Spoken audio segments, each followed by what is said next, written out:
Hi, hello, my name is Raúl Baquero and I'm going to talk about lipids activate skeletal muscle, mitochondrial fission, and quality control networks to induce insulin resistance in humans.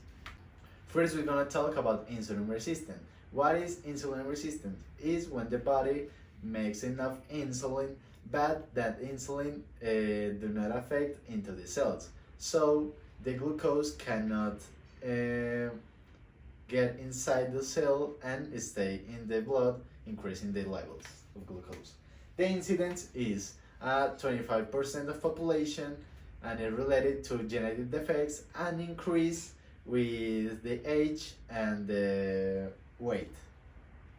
Also, we have the patients that is most common, the insulin resistance, that is obese patients with diabetes like diabetes mellitus type 2 or gestational, and metabolic syndrome.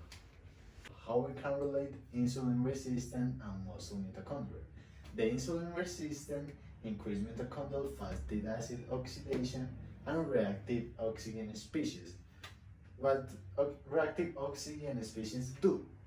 Make oxidative stress increase, and if oxidative stress increase, make structural and functional damage and end with less ATP and electronic flux.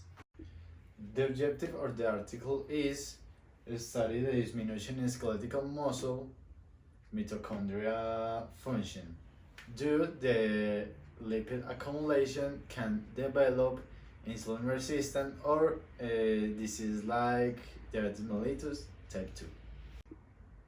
So we have four methods in this article. First, we have the Western blot that consists in antigens distributed to determine if the patient antigen antibodies are reacting with the antigens. Also, we use a polyacromide electrophoresis. Then we have the RT-qPCR. So it's the detection and quantification of RNA with complement DNA using the enzyme reverse transcriptase.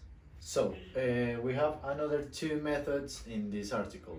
First, we have the colorimetric assay that determines the concentration of a substance that is dissolved or suspended based or from the color intensity of this substance. Then we have the fluorometric assay that we use a synthetic or a biosynthetic marker that gives a fluorescence to a substance. Now the results.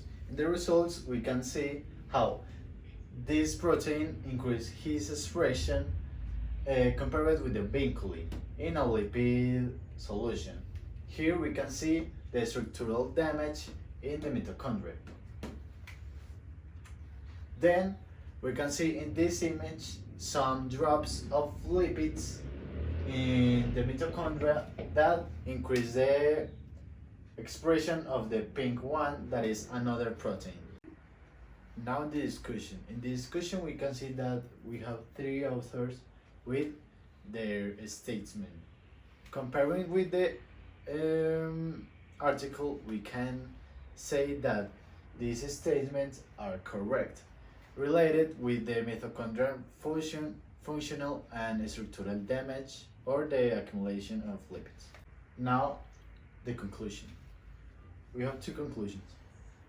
The study of cellular structural components give a clue about how some substances, like the lipids, can affect these components, like the mitochondria, and what can end with a lack of energy. The other conclusion is that according to some methods based in cellular characteristics and properties, could be found, analyzed and discussed how lipids can be a cause of some disease like diabetes.